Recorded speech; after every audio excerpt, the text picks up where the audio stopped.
Bienvenue sur Ici Éco. Le conseiller en énergie du président américain Joe Biden, Amos Hochstein, est arrivé à Beyrouth mercredi 30 août en amont de la mission de l'envoyé spécial du président français Jean-Yves Le Drian, prévue le 17 septembre. Selon certaines sources, l'administration américaine a dépêché M. Hochstein pour une mission sensible et délicate concernant les 13 points litigieux le long de la frontière terrestre entre le Liban et Israël. Il devrait également clôturer ce dossier comme il a déjà réussi à conclure l'accord maritime entre le Liban et Israël avec l'approbation du Hezbollah. M. Hochstein cherche à résoudre les questions des frontières au sud Liban de manière définitive après avoir surmonté les points litigieux dont 7 sur 13 ont déjà été réglés grâce à l'intervention du commandement de la FINUL. D'autre part, et lors du Conseil des ministres qui se tiendra mercredi prochain, le 6 septembre, les ministres vont plancher sur un ordre du jour de 23 articles. Parmi ces points, l'épineux sujet de l'ouverture de la ligne de crédit relative au paiement de fioul commandé pour faire tourner les centrales électriques d'électricité du Liban, EDL. Ce fioul avait été commandé par le ministre sortant de l'énergie Walid Fayad sans avoir obtenu l'aval de la commission ministérielle chargée de l'électricité. Toujours concernant le secteur de l'électricité, le cabinet va examiner la demande du ministre de l'énergie de renouveler le contrat d'approvisionnement en fioul par l'Irak, en vertu duquel ce pays devrait fournir 1 500 000 tonnes métriques par an au Liban.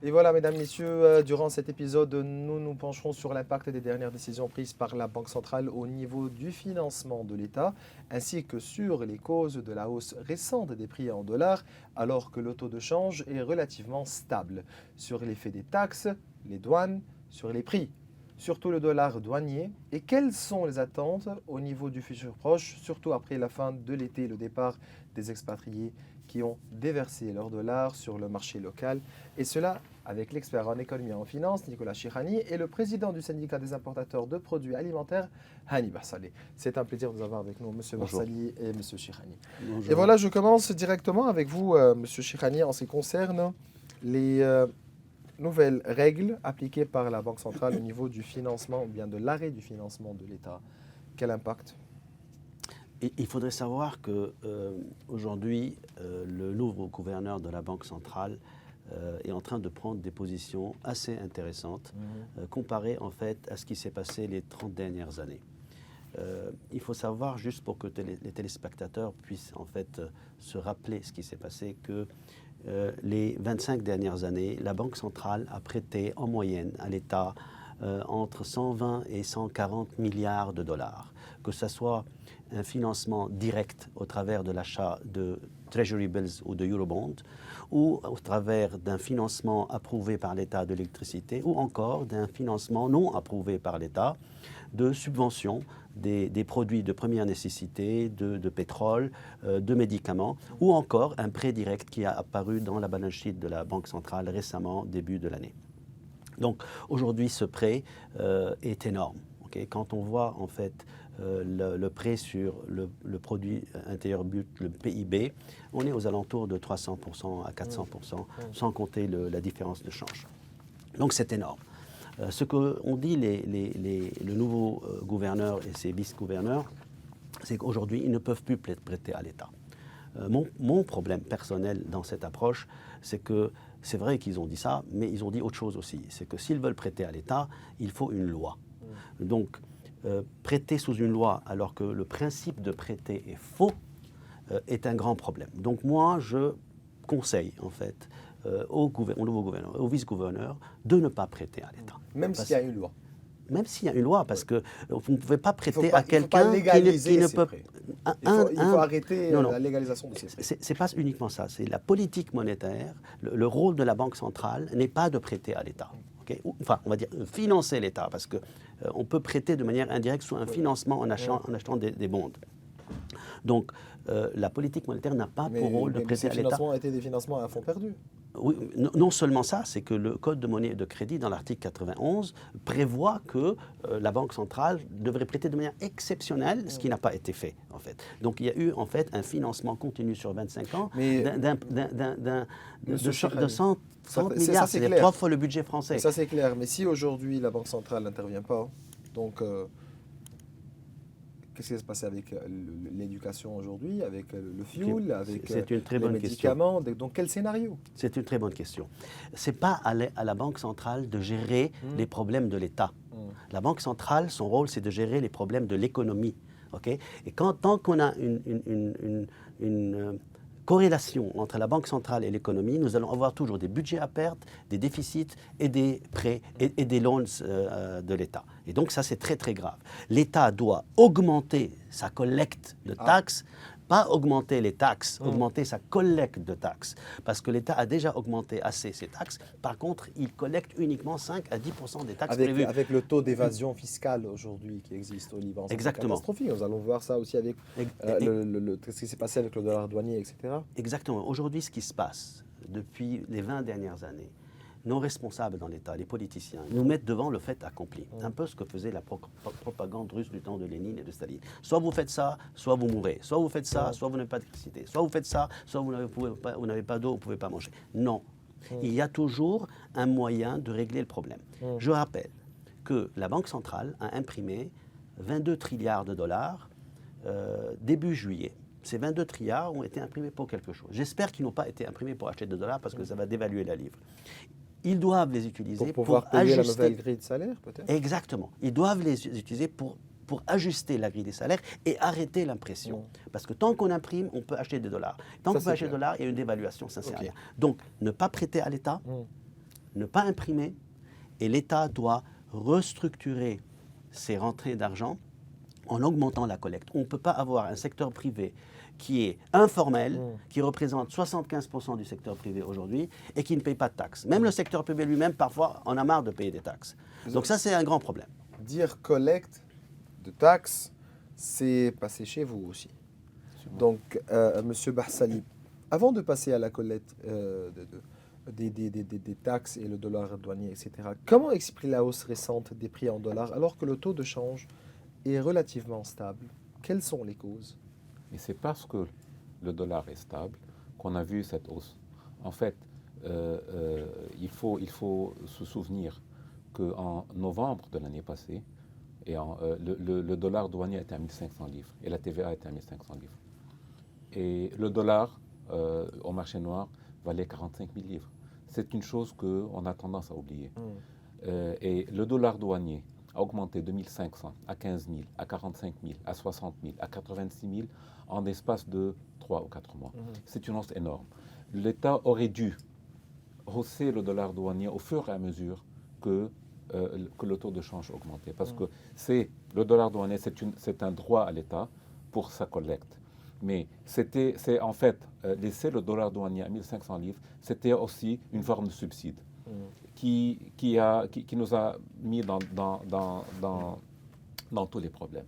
Donc, l'augmentation de 1500 à 86 000 en l'espace de quelques mois a fait vraiment une inflation sur les prix, même en dollars. Mais il faut dire que les Libanais aussi aujourd'hui payent une double facture. C'est l'inflation au Liban et l'inflation mondiale. Voilà, mais je vais tabler juste sur l'inflation locale qui est due à l'augmentation des taxes et des douanes. Je ne dis pas que ceci est faux. Il faut que l'État reprenne ses droits, si vous voulez. Mais l'augmentation en l'espace de quelques mois était très, très, très dure pour le citoyen libanais. Et en mai de cette année, nous avons publié une étude. Oui, je voulais vous poser la question en ce qui concerne cette étude-là. Qui expliquait l'effet du dollar douanier sur plusieurs produits, dépendant du taux de douane que ça payait. Donc ça peut être 0%, 5%, 15%, jusqu'à 35%. Et on a vu l'implication. Il faut aussi faire... On va parler plus à propos de cette étude. Mais une chose aussi, il y a aussi que dans le budget de 2022, il y a une clause qui imposait 3% qu'on appelle Rassamnawa, je ne sais pas comment on va l'appeler, pour tout produit qui paye de la TVA. Ce 3% en novembre l'année passée valait presque rien parce que le dollar douanier atteint 1500 livres, alors que maintenant il vaut les 3%. Donc on voit cette hausse qui est entre 5 et 15% dépendant des produits. Ça, c'est une hausse qui est purement justifiée par l'inflation locale dû à l'augmentation des taxes et des douanes. Monsieur Chirani, un État, un gouvernement qui ne fait qu'imposer des nouvelles taxes, d'augmenter de l'ordre douanier pour pouvoir financer les dépenses, la grille des salaires, toute correction de salaire, ils disent donc voilà, serait obligé d'augmenter les taxes sans prendre des mesures bien serrées, dire, en ce qui concerne la collecte. Ça veut dire quoi? Ça veut dire que nous avons un État défaillant. Okay. Il n'y a aucun État dans le monde qui ne sert pas sa collecte. Je ne parle pas des pays développés, je parle des pays qui nous ressemblent. Hier, on était à une conférence à l'USJ représentée par Aldic et donc on parlait en fait de la structure du budget libanais. Et vous voyez que la collecte représente 5 à 10% par rapport aux pays qui nous ressemblent, alors que ça doit représenter 60-70% pour entrer dans la moyenne des pays qui nous ressemblent. Cette perte entre 10 et 60%, 70% représente 3 à 4 milliards de dollars. Ce qui est amplement suffisant, mais amplement suffisant pour ajuster les salaires de l'État, restructurer en fait notre armée et permettre en fait à l'État de développer son infrastructure et son économie. Donc nous avons un grand problème de collecte. Le problème n'est pas c'est qu'on n'a pas d'argent, le problème c'est pas que l'État est en faillite. Il n'y a aucun État en faillite parce que l'État est souverain sur ses biens et les biens d'un État sont très riches. Même si au Liban on ne produit pas grand-chose, on est très riche. Donc, il faut que l'État mette en place une structure. Comme on a imposé la TVA en 2002, ou 2001, je ne me rappelle plus, comme on a imposé plusieurs structures, par exemple la loi sur les achats, il faut que l'État restructure, en fait, le ministre des Finances pour s'assurer qu'ils n'ont pas une équipe de collecte, mais une armée de collecte. Okay? On n'a pas besoin de 50 personnes pour collecter, on a besoin de 500 personnes pour aller collecter. Mais M. Chirani, et surtout, leur donner l'autorité de le faire. Mais permettez-moi d'ajouter aujourd'hui l'économie du cash. Dire économie de cash, dire évasion fiscale. Exactement. Dire pas de réglementation, dire économie non régularisée. Donc, ça, on tourne dans un cercle Alors, vicieux. merci d'avoir relevé le point. Okay? Il y a deux choses à faire. Il y a le rôle de l'État, encore une fois, et le rôle de la Banque centrale, encore une fois. Ce sont deux rôles différents. Okay? Ils doivent travailler ensemble pour faire marcher l'économie, d'après la clause 70 du Code de monnaie et de crédit, mais en même temps, chacun a un rôle différent. Donc l'État doit jouer son rôle afin que la Banque centrale ne le finance pas. Mais en même temps, si l'État joue son rôle de collecte, la Banque centrale doit mettre en place la structure nécessaire pour restructurer le secteur bancaire, rééquilibrer la monnaie du pays et recréer un nouveau secteur bancaire qui crée la confiance pour que l'économie refonctionne dedans. Alors aujourd'hui, ni l'État est en train de faire son travail, ni la Banque centrale à ce jour n'a fait son travail. Et le rapport d'Alvarez qui est en face de moi ici et là accable en fait la Banque centrale et le comité central de la Banque centrale qui est formé des 4 sous-gouverneurs et du directeur de l'économie, des finances et du gouverneur lui-même, il les accable dans leur rôle de la destruction économique. Ça fait 3 ans. Revenons. Mais ça fait 3 ans que la Banque centrale n'a rien fait dans la restructuration bancaire. Donc tant qu'on n'a pas de banque, on aura une cash économie. Oui, mais aussi on avait en parallèle un plan de relance qui détruisait le secteur bancaire, on qui est d'accord. éliminait les déposants. On est d'accord. C'était pas le bon plan. Oui, certainement. C'était le plan de les deux plans étaient mauvais. Certainement. Enfin, pour moi. Donc, oui. Et je sais très bien aussi votre avis à propos de ces plans-là. Mais monsieur Barsali, la hausse du dollar, du taux de dollar douanier a entraîné une augmentation des prix de certains produits alimentaires, ou bien de la majorité, disons, la majorité, pour financer la nouvelle grille de salaire du secteur public. Le Conseil des ministres avait bien décidé d'augmenter le dollar douanier qui a été indexé sur le taux de la plateforme Saïrafa. Donc on est à 86 000 à peu près. 86 300 donc, ou 200. Certainement, donc on a eu des conséquences, mais à la demande du Premier ministre, on voulait dire ici aussi, donc l'étude que vous avez bien proposée, à la demande du Premier ministre sortant Najib Mikati, les importateurs, donc vous avez préparé une liste de produits et qui a été remis à M. Mikati pour expliquer l'impact du dollar douanier sur les prix. Donc, quelles étaient les conséquences? Cette étude de l'effet. Il y avait 2 études. Oui, la Ouais. première étude, c'était, on avait présenté une liste au Conseil des ministres, comme quoi il y Des avait produits. de produits qui payent des douanes assez élevées et qui n'ont pas d'équivalent dans la production locale, que ce soit dans la production ou dans l'agriculture. Ce sont des produits, on avait commencé Qui n'avait ça. pas un substitut libanais, vous voulez dire. Voilà, voilà. Et c'était dans le temps où on avait commencé à parler du dollar douanier, et ça datait de 2020 en fait. L'étude date de, je me rappelle bien, c'était de décembre 2020. On avait présenté ça, et même le Premier ministre. Mais sans résultat. Le Premier ministre était même d'accord pour le faire, elle devait être présentée. Puis il y a eu, c'était pendant que le président était toujours en office. Et puis, elle devait être présentée au premier conseil après la fin du mandat du président sortant, du président de la République sortant. Et vous savez combien il y a eu de Oui. problèmes. Et cette chose n'a Mais pas été vous présentée. avez préparé aussi une étude qui montre l'impact direct du dollar douanier sur les prix. Voilà. Et on a montré que les produits peuvent augmenter jusqu'à 20 ou 25% selon le taux de douane qui sont payés. Et je donne par exemple les fruits et les légumes apertisés, les fruits et les légumes en conserve, paient 35%, alors qu'on n'a pas de produit local. Le fromage et surtout le cache-caval, le HAOM, si vous voulez. C'est un produit qu'on ne peut pas produire d'une façon efficace au Liban. Il y a des causes pour ça. Je ne suis pas contre qu'on produise le cache-caval, mais jusqu'au temps où on puisse le produire, c'est un produit. Je ne dis pas, par exemple, si vous voulez, imposer les mêmes taxes sur des fromages plutôt luxueux, un fromage français, bon, je ne vais pas dire non. Mais le cache-caval, c'est un produit que tout le monde consomme. Bon, vous allez me dire qu'on a le fromage blanc chez nous, donc le halloum, le hakkaou et tout ça, oui. Mais ce produit-là paye 25%. Et c'est une chose qu'il faut remédier. J'avais discuté ça avec plusieurs ministres et tout le monde est d'accord. Mais malheureusement, avec tout ce qui se passe avec le pain, il n'y a pas de résultat. On avait prévu ça le jour où on avait commencé à parler du dollar douanier, quand on était à 1500. Et vous vous rappelez bien qu'en 2022, on a eu une augmentation énorme des importations sur des produits luxueux, sur des voitures. Certainement, j'ai les chiffres devant moi, donc on va discuter juste à parce propos. parce qu'on est resté 7 mois à discuter si on allait lever le dollar ou on allait. Ouais. Alors que Une telle décision devait être prise immédiatement. immédiate. Mais il fallait prendre beaucoup de décisions immédiatement, surtout le capital control, Oui, qui aurait dû être fait toujours en novembre 2019. Vers trouver un moyen 18 novembre.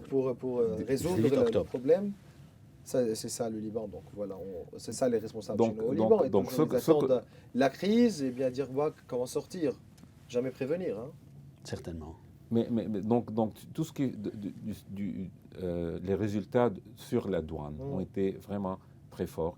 Et l'année passée, je n'ai pas le chiffre exact, mais des experts économiques ont évalué la perte de l'État à plusieurs milliards de dollars de douane perdue par le fait que tout le monde a importé des produits à une douane très, très basse, et puis ont revendu ces produits quand la douane a Et en ce qui augmenté. concerne la contrebande, Ça, c'est le est-ce que fléau. l'indice, ou bien l'indice relatif à la contrebande, ou bien le taux de contrebande? Moi, je ne comprends pas comment on peut évaluer la contrebande, en fait, et l'économie noire, parce que l'économie noire, par définition, c'est l'économie qu'on ne voit pas. Donc, comment on va l'évaluer? Mais en économie, on peut estimer l'économie. C'est comme en astronomie, estimation. c'est comme en astronomie, il y a le trou noir et on voit les effets autour du trou noir et on va voir il y a un trou noir Aujourd'hui, dedans. c'est la différence entre l'économie réelle ou bien le PIB réel qui existe dans des secteurs régularisés, disons, mais voir aujourd'hui, par exemple, disons, donc, les restaurants qui travaillent, les personnes donc, qui achètent, mais voir en parallèle une administration qui ne travaille pas, qui ne collecte pas. Donc, Non, je vais dire, Ça, il ne faut pas donc, quoi, C'est un tabler. grand problème. un grand problème. Il ne faut pas tabler sur le secteur des restaurants, qui est un Non, secteur non, qui a non, vraiment travaillé, certainement, non. et c'est un Mais non, avantage. Moi, je dis, mais moi, je dis ce que n'est pas la résultat, réalité. le résultat aujourd'hui de l'économie parallèle au Liban, on peut voir ça très bien au niveau de la consommation des Libanais, Moi, j'ai une question. de la façon de vivre. Moi, j'ai une question. Ok. On dit aujourd'hui qu'il y a eu à peu près 7 milliards de dollars qui sont rentrés les 4 mois d'été. D'accord? La question que je poserai au Premier ministre, Comment on a calculé ça? en gros, on dit 1 million de personnes, ils ont dépensé en moyenne ça, 7, 6, 8, whatever. Il y a eu un gros montant qui est rentré. Moi, la question que je poserai au Premier ministre, combien de ces 7 milliards ou 8 milliards Ont été réinjectés ont été réinjectés d'une façon réelle dans réelle l'économie? dans Et l'économie. combien de ces 7 milliards qui ont été consommés, des taxes ont été collectées? Ok. Moi, je vous garantis que dans le secteur essentiellement des restaurants, ok, Dire service. ici. service, on va dire, ok, très peu ont été injectés parce que c'est du cash in, cash out. Qu'on paye en cash, ils collectent en cash, puis derrière, très Oui. peu, il n'y a pas de contrôle, c'est ça le Mais problème. ils ont trop payé. Hein. Et en plus, il y a eu une inflation au-dessus de l'inflation locale ou nationale, parce qu'ils ont pris un avantage sur ces nouveaux venus qui étaient à Dubaï, qui étaient prêts à payer $100 à Dubaï, donc prêts à payer $95 à Beyrouth. Un peu moins, mais presque autant.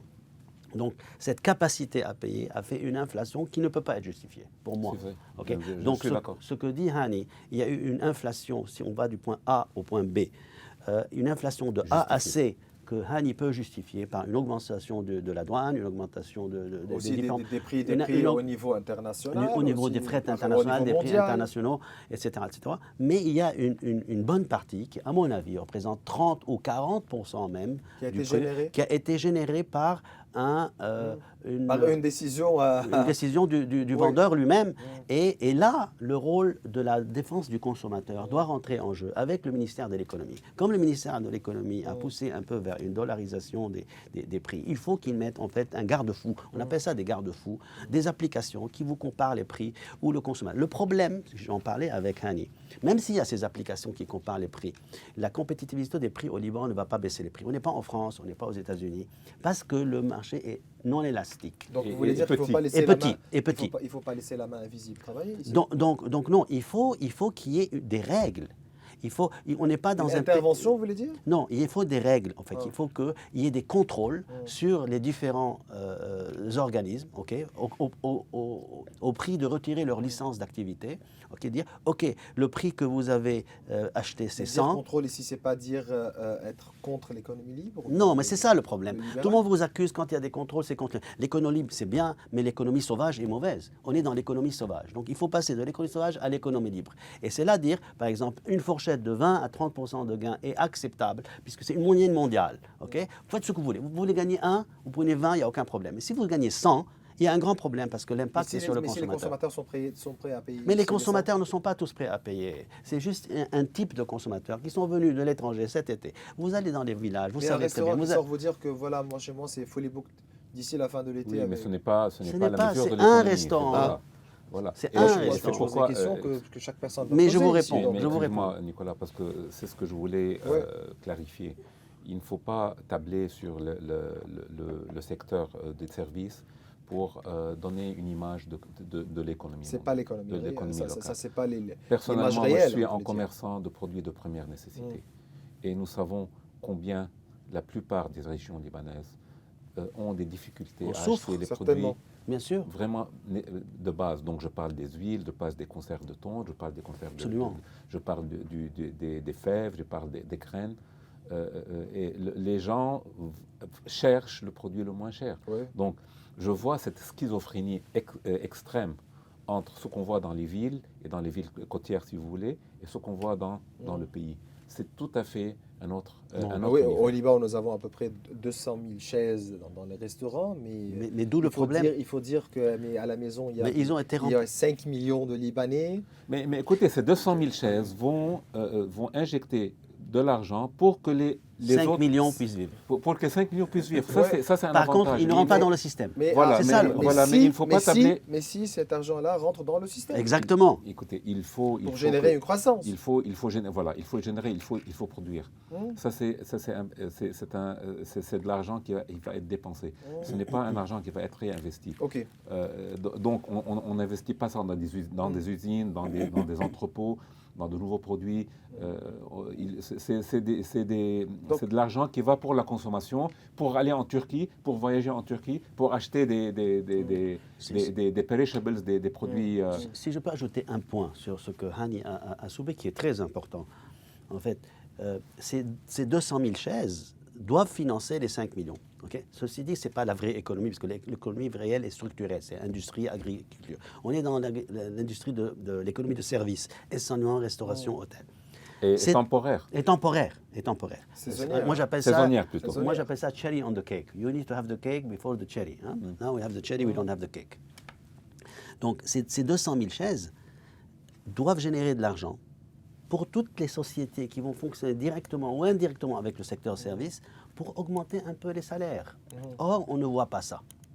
C'est-à-dire le commerçant est en train d'augmenter son gain, son bénéfice, on va dire, net profit, ok, alors qu'il aurait dû augmenter un peu les salaires pour que ses employés puissent eux-mêmes consommer et petit à petit faire relancer l'économie, parce que c'est seule la consommation qui peut relancer. Mais aujourd'hui, la Donc, il y a un majorité gain.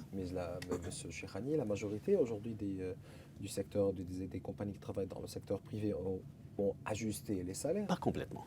Pas Mais c'est la majorité. On va dire ils ont ajouté 50% de leur Non, salaire. plus. 60. On est arrivé à 60-70%. 60. Mais je vais dire, Nicolas, c'est que pas tous les secteurs sont en bonne forme. Donc, pas tous les secteurs ont eu la capacité d'augmenter autant. Je suis d'accord. Tu parles peut-être du secteur service qui aurait dû augmenter, mais aussi ça c'est le problème du secteur privé, c'est que tu ne peux pas augmenter par exemple les salaires autant que le secteur service peut soutenir, alors que celui qui vend des voitures ou celui qui vend des fournitures ou celui qui vend d'autres choses ne peut pas le faire. Parce que la consommation a changé. La consommation, elle est vers les restaurants. Mais vous voyez, pour le Libanais moyen, si vous voulez, son salaire, il reçoit maintenant ces 200, ces 300 ou ces 400 dollars en dollars qui lui permettent de payer son moteur, de payer... De survivre. De survivre, de manger, d'aller au travail. Mais si jamais son réfrigérateur Tombe en panne, il a un problème. Mais aujourd'hui, c'est ça. Exactement. Mais aujourd'hui, on fait face à un grand problème où le taux d'inflation court à une vitesse plus grande que l'augmentation des salaires. Attends, si on parle d'inflation, on parle de livre libanaise. Oui. Ok. Maintenant, l'inflation sur le dollar est un Mais gros il y a problème. l'inflation sur le dollar. hein. Exactement. C'est mon problème, c'est l'inflation Ça, c'est- sur le ça, dollar. c'est- Parce que on dans On avait une, discuté ça, Nicolas, et Voilà. moi, avant. dans une économie, Donc c'est pour on ça est que à j'avais commencé 80... à dire que Exactement. le Liban aussi subit les conséquences de deux inflations. C'est Exactement. l'inflation Ça, sur le c'est dollar vrai. et l'inflation Donc, sur la livre moi, libanaise. aujourd'hui, je vous dis, dans un pays à 95% dollarisé, une inflation libanaise n'a plus aucun sens, sauf sur le secteur public, le pauvre secteur public, ils vont l'ajuster.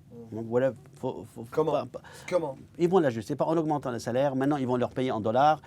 Quand l'État commence à payer ses salariés en dollars, il faut oublier de dire j'ai une livre libanaise. L'État lui-même reconnaît que c'est fini. Okay. Donc, il faut peut-être faire comme l'Équateur, changer de monnaie directement, utiliser le dollar. Et par contre, il faut des organes de régulation. Hein. L'objectif n'est pas de sortir de l'économie libre, mais réguler, parce que l'économie libre peut aller vers l'économie sauvage. L'économie sauvage est très mauvaise pour le consommateur. Aujourd'hui, vous voulez acheter n'importe quoi, ce bol, hein, ici Beyrouth, hein, ce bol, vous voulez l'acheter. On ne vend pas ça. C'est Moi, priceless. Moi, j'avais vendu ça. Non, supposons que vous voulez l'acheter, ok? Il va être vendu à 3-4 dollars. Why? Il va coûter 2 cents, ok? 50 centimes après la douane, maximum. Fin, il va le vendre à 2-3. Le Libanais, peut-être dans la ville, il peut l'acheter. Mais vous allez monter un peu plus dans un village, à la Bekaa, ils ne peuvent pas l'acheter. Donc cette distorsion ok, du pouvoir d'achat est très grave. Il faut voir la distorsion du pouvoir d'achat. Et l'élasticité, en fait, et le marché qui est petit. Donc, manque d'élasticité, petit marché et distorsion du pouvoir d'achat sont si vous voulez, ce sont les règles que le ministère de l'économie au Liban doit régler. Et ils ne sont pas en train de régler. Ils sont en train de régler quelques prix, etc., etc. Donc, on a besoin d'une vraie politique économique. Voilà, c'est ce que je voulais dire. En fait, le secteur privé fait son travail, mais il faut aussi que le secteur public Il ne peut pas et le travailler tout seul gouvernement... aussi. Non, chacun a son rôle. Ouais. Chacun a son rôle. Et le rôle de la stabilité, que ce soit la stabilité militaire, la stabilité économique, la stabilité financière. Mais sortir dire que le secteur privé aujourd'hui donc a complété son adaptation, donc il peut continuer seul, ça c'est pas vrai. Non, je vais vous dire. On va Par parler exemple, de je vais soulever le problème. on va parler de l'adaptation Je du vais secteur soulever le privé. problème, par exemple, du secteur L'administration publique ne privé travaille pas. qui court vers la sécurité sociale pour payer ses dus. Voilà. Il n'y a pas de sécurité sociale. Donc on paye à fond perdu, mais ce n'est pas ça. C'est qu'on envoie nos employés attendre en ligne des heures. Ils ouvrent seulement 2 jours par semaine. Le moteur est clos. ce n'est pas acceptable. Que ce soit la sécurité sociale, que ce soit l'agence NEFA, Oui, pour enregistrer les... que ce soit tout ce qui est foncier. L'État ne fonctionne pas. Alors que le secteur privé, je dis le secteur privé légal, le secteur privé non noir, le secteur blanc si vous voulez, veut vraiment payer ses douanes, payer ses taxes, alors qu'il n'y a pas de l'autre côté quelqu'un pour la collecte. Ce n'est pas acceptable. Ce n'est pas acceptable. Et quand on parlait de l'inflation... Quelle a été la perte au niveau foncier durant des mois, vous avez collecté des milliards. Mais ce que Nicolas avait dit à travers l'inflation globale, parfois on cible sur les commerçants des produits alimentaires comme quoi c'est eux qui ont fait augmenter. Mais non. Vous êtes les voleurs. Hein. Il a une augmentation. en fait cette étude, ça ne tape pas seulement sur les produits alimentaires, ça tape sur tous les produits qui paient de la douane. Donc, on a cette inflation sur les prix.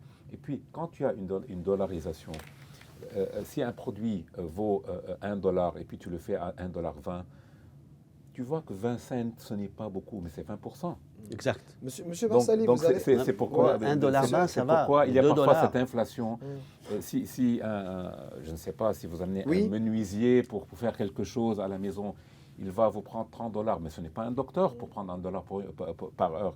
Il faut qu'il prenne $5, pas plus. Mais aussi les consommateurs des Libanais sortent et disent, voilà, vous, importateurs, vous avez bien profité de la politique de subvention. Il faut rappeler Plus que le secteur privé légal a souffert des subventions et n'a collecté que 40% de l'argent. Mais ils disent même qu'avec ces 40%, vous avez fait des profits. Non, ça, c'est pas vrai. Il faut vraiment le faire la différence. 60%. Il y a vraiment fait la différence entre le commerçant légal et le commerçant qui a volé. Et ce que je ne l'appelle pas commerçant, c'est un voleur, c'est un smuggler, je ne sais pas quoi. Il y a beaucoup, on a vu sur toutes les télévisions, on a vu les camions qui passaient sur les frontières. Et ce n'est pas, je vous garantis que ce n'est pas le secteur local et le secteur privé officiel. On a bien vu des veaux subventionnés qui partaient en Il Syrie. n'y a pas d'exemple. Okay. Durant la subvention sauvage des 3 dernières années, sauvage, parce que là on a dépensé le plus, on a importé 3 fois plus de pétrole qu'il nous fallait. Où est parti ce pétrole? Ce sont des importateurs qui ne sont pas sauvages, qui sont connus. Légalisés par le gouvernement. Exactement. Donc il y a eu des excès. Il y a le secteur privé. Mais il faut différencier entre les importateurs de produits alimentaires officiels. On est d'accord. Et il y a toute l'économie parallèle dont on a parlé depuis le début de cette entrevue. Donc il faut vraiment faire la différence. Et nous parlons au nom du secteur légal qui court à payer ses taxes, en fait. Et de l'autre côté, il n'y a personne qui veut collecter. Vous représentez moins de 20% du secteur privé légal. Que ce soit un secteur privé officiel ou non, les secteurs privés honnêtes, on va dire, on va les appeler honnêtes, qui payent leurs taxes, qui courent à la sécurité sociale et qui cherchent une bala et zemme, comme on dit, représentent moins de 20%. Et là, vous devez vous battre contre eux, contre les autres. Ce n'est pas contre le gouvernement. Je veux préciser sur un point très important sur le secteur privé, que vous avez soulevé tout à l'heure, Maurice. Pourquoi, à votre avis, l'économie a relancé? À cause des 7 milliards qui viennent des touristes? Non. De l'adaptation, vous voulez dire. Cette adaptation, d'où est-ce qu'elle est venue? Alors qu'on était en crise catastrophique sur l'autoroute, tous les magasins fermés, for sale, for rent, to let, etc. Parce qu'en fait, au Liban, il y a eu une inversion de l'économie. C'est le seul pays au monde où il y a eu une inversion de l'économie. Les déposants sont devenus pauvres et les gens qui ont emprunté sont devenus riches. Comment? Aujourd'hui, grâce à un circulaire de la Banque centrale, beaucoup de gens ont clôturé leur dette à 1500, d'autres en dollars. Le cumul entre les gens qui ont clôturé leur dette en livres libanaises est 6-7 milliards et autant peut-être en dollars. Donc plus de 60% à 70% de la dette du pays a été clôturée sur le compte des déposants, qu'on le veuille ou pas. Dollars ou libanais, whatever. Donc quand vous vous retrouvez à la fin avec un secteur privé qui n'a pas de dette et des personnes... Même sans liquidité, on est bien. Non, mais... Pas de dette. Le Liban, c'est le seul pays au monde, okay, où le secteur privé n'a pas de dette. Pourquoi? Parce que, un, il a fermé ses dettes, deux, il ne peut plus emprunter, il n'y a pas de banque. Donc, il travaille en cash tendu, cash flow. Par contre, quand une entreprise n'a pas de dette, elle respire tout de suite, elle peut se développer Ça, c'est économiquement. Et le privé aussi. Moi, je travaillais à Beyrouth il y a longtemps. J'avais dans mon équipe quelqu'un qui gagnait, on va dire, 5 000 $. Sur ces 5 000, il payait 3 000 pour ses dettes. Il restait 2 000. Aujourd'hui, la même personne gagne 3 000, pas 5 000. Mais 3 000 net à sa poche, pas 2 000 comme avant. Donc son pouvoir d'achat a augmenté de 50%. Donc cet effacement de la dette a fait respirer le pays. On parle d'une croissance GDP de 2%. C'est du n'importe quoi. Ce sont des chiffres. On n'a pas de chiffres, il n'y a pas d'économie, il n'y a pas de data qui rentre dans le secteur bancaire. Ce sont des estimations. Le secteur a croître à cause de cette dette qui a été effacée sur le compte des déposants. Et ça, c'est très grave. Sur le compte des déposants. Des déposants. C'est très grave. Ce n'est pas l'économie qui c'est pas l'économie qui a créé ça. Qui a créé ça. Ce n'est pas une création de... C'est un débit crédit. Hein. C'est un débit crédit. Donc shift of wealth. L'économie à l'inverse. C'est un cas de business à Harvard Business School. Permettez-moi de passer où le déposant est pauvre, le débiteur est riche. Par contre, c'est une équation qui n'est pas sustainable. Et je termine avant votre point. Pourquoi? Parce qu'on ne peut pas faire de la croissance. Comme l'a dit Hani, ils sont sustainable, mais si le frigo tombe en panne, il ne peut pas emprunter pour le changer. Et on a un problème de croissance. On a une équation d'équilibre, mais pas de croissance. C'est pour ça qu'il faut avoir aujourd'hui une stabilité au niveau de l'institution, de l'administration, un plan de réforme, un plan de relance, un gouvernement qui travaille pour dire que voilà, on est sur les rails vers une croissance... Mais actuellement, il faut travailler sans toutes ces choses. Le secteur privé va trouver les moyens de subsister parce qu'on ne voit pas de solution imminente.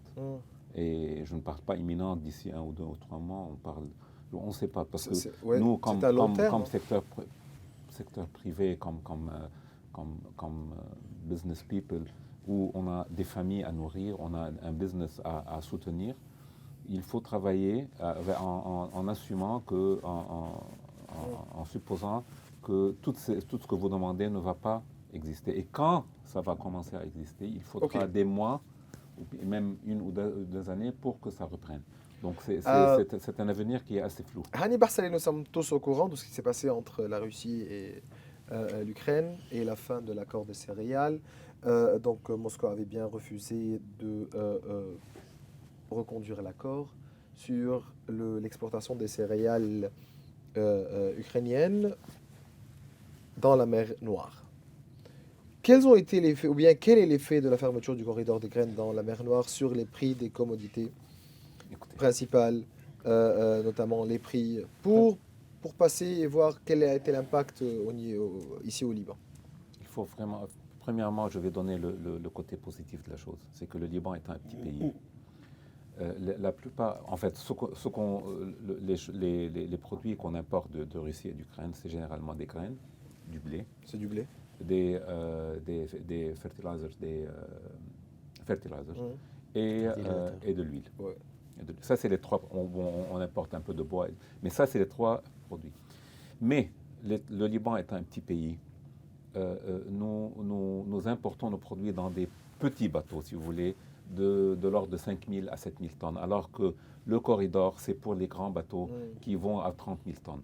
Donc, sur les 2 dernières années, on passait par la Roumanie, par le Danube, et on ne passait pas par le corridor. Donc, ça, c'est le corridor qui a... oui, le corridor, c'est... C'est le corridor qui a été aussi bien aujourd'hui suivi par les nouveaux bateaux, n'est-ce pas? Non, je vais expliquer. Dans la mer Noire, il y a les ports ukrainiens, il y a les ports romains. Oui.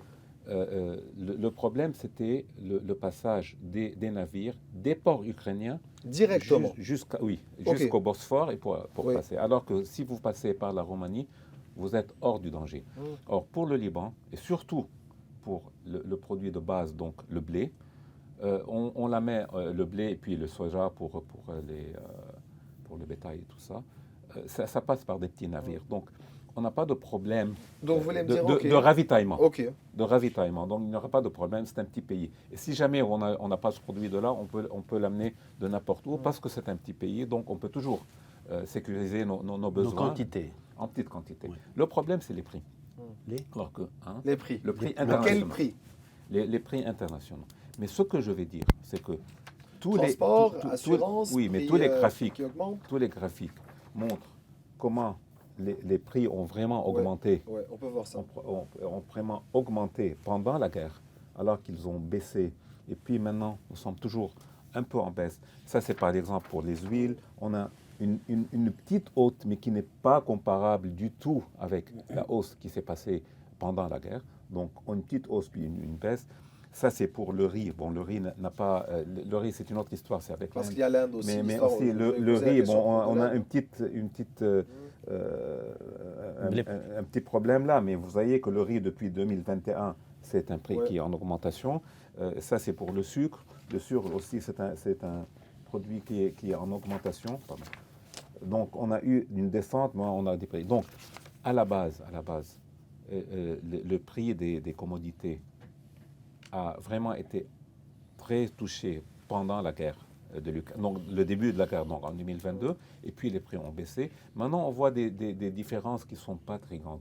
Donc, il ne faut pas vraiment tabler sur la guerre de l'Ukraine pour dire que, pour justifier des augmentations de prix de 20 ou 30%. Mais c'est génial parce que vos graphiques montrent que, j'ai bien regardé, qu'en gros, les produits importés d'Ukraine ont baissé de 50% entre 2022 et 2023. À peu près.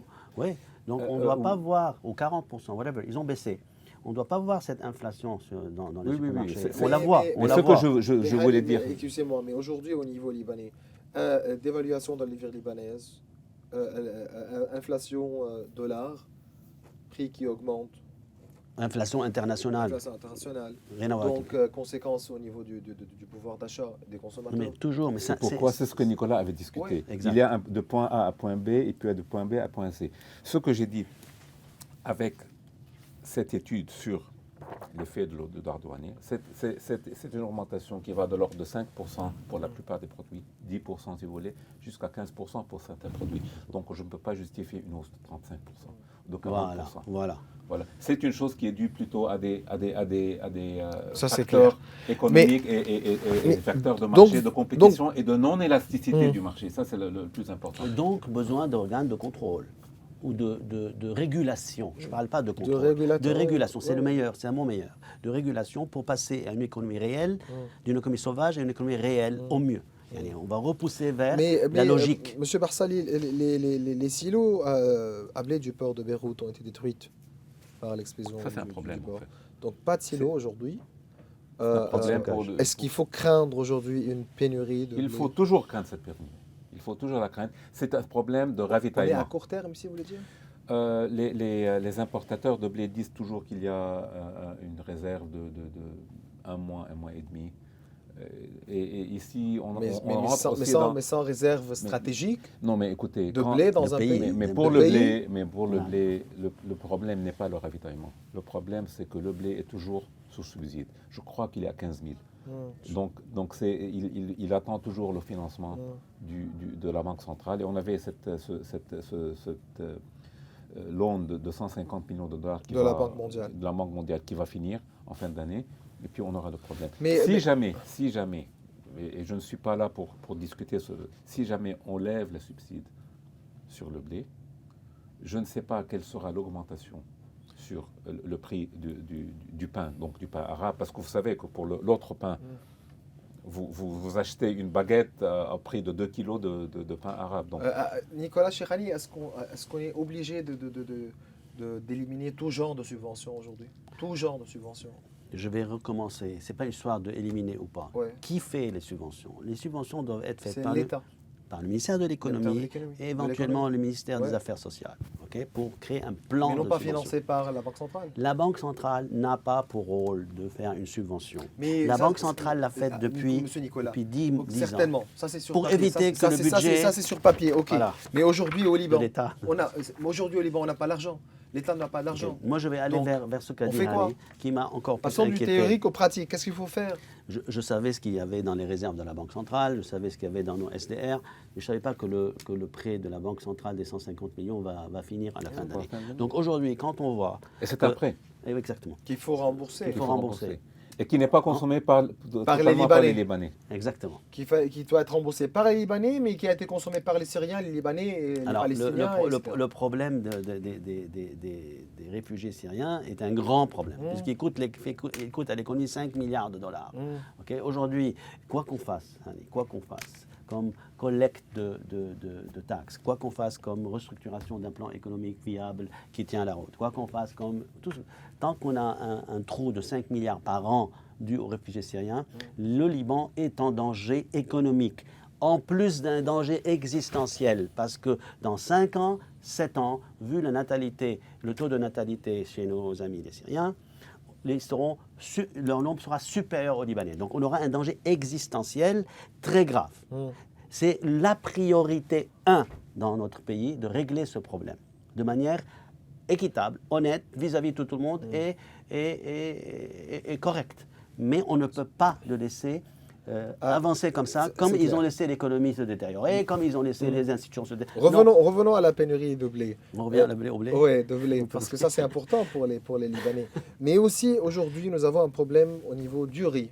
Nous avons très bien les mesures qui ont été prises par l'Inde, seulement la récente pénurie de riz en Inde, son implication sur le marché international. Donc quel est l'impact aussi au niveau des prix au Liban? Les prix du riz ont augmenté, mais il faut dire que l'Inde, c'est un grand exportateur de riz, mais c'est plutôt un exportateur de riz basmati. Donc pour ce qui est du riz blanc qu'on consomme, que ce soit qu'on amène de Thaïlande, d'Amérique, on l'amenait de l'Égypte, pas plus, de l'Italie, plusieurs produits d'Australie, un peu, donc plusieurs produits.